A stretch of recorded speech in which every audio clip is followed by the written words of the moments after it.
성도님들 안녕하십니까? 정오의 기도 시간입니다. 오늘은 그가 먼저 우리를 사랑하심의 주제를 가지고 교과의 내용을 살펴보겠습니다. 신명기에 기록된 모든 규례와 훈계들 가운데서 그들이 해야 할 가장 중요한 일은 바로 마음과 성품과 힘을 다하여 하나님을 사랑하는 것이었습니다. 신명기 4장 37절을 보시면 여호와께서 내 조상들을 사랑하신 고로, 그리고 신명기 7장 8절과 13절은 여호와께서 다만 너희를 사랑하심으로 말미암아 곧 너를 사랑하시고 복을 주사 너를 번성하게 하시되 라고 기록하고 있습니다.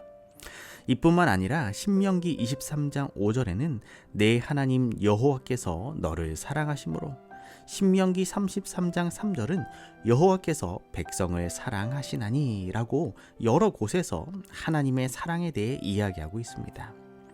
신명기에서 모세는 이스라엘과 그들의 조상들을 향한 하나님의 사랑을 말하고 또 말하고 있습니다. 그런데 하나님께서는 말로만 그렇게 하지 않으시고 행동으로 사랑을 드러내 보이셨습니다. 그들의 부족함과 실패와 죄에도 불구하고 그들을 향한 하나님의 사랑은 변함이 없으셨습니다. 그리고 사랑은 하나님께서 그들을 어떻게 대하셨는지를 보면 알 수 있는 것입니다. 요한일서 4장 19절은 우리가 사랑함은 그가 먼저 우리를 사랑하셨음이라. 우리가 왜 하나님을 사랑해야 하는지에 대해 이해하는데 이 성경절은 어떤 도움을 주고 있을까요? 사람들에게는 사랑이 없습니다. 다만 하나님의 사랑을 받을 때 그 사랑으로 반사하는 사랑을 하나님께 드리는 것이라고 교과는 이야기하고 있는 것입니다. 우리를 향한 하나님의 사랑은 우리 각자가 태어나기 훨씬 전에 이미 시작되었습니다. 그렇게 구원의 계획은 창세 전에 계획된 것입니다. 성경이 계시한 하나님의 사랑의 본질은 죽은 자에게 생명을 주셔서 영생하게 하시는 것이었습니다.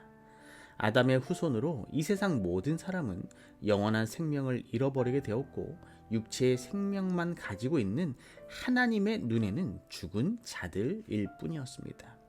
그들은 원래 하나님의 형상대로 지음을 받는 영생할 수 있는 존재들이었습니다.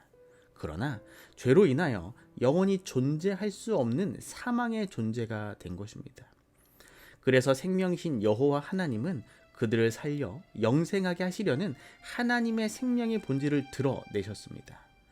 요한복음 3장 16절은 하나님이 세상을 이처럼 사랑하사 독생자를 주셨으니 이는 그를 믿는 자마다 멸망하지 않고 영생을 얻게 하려 하심이라.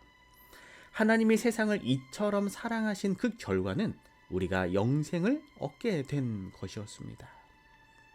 성도님들, 오늘 우리를 여전히 사랑해 주시고 우리의 생명을 영원한 생명으로 옮겨주신 그 하나님께 감사하는 하루가 되시기를 바랍니다.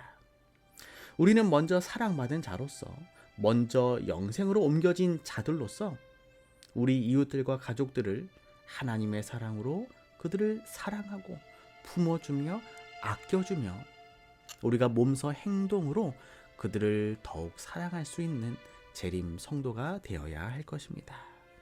기도하겠습니다.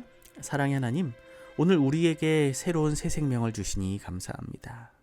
우리가 누리게 될 영원한 생명은 하나님이 우리를 사랑하심으로 얻게 된 것임을 잊지 않게 하여 주시옵소서.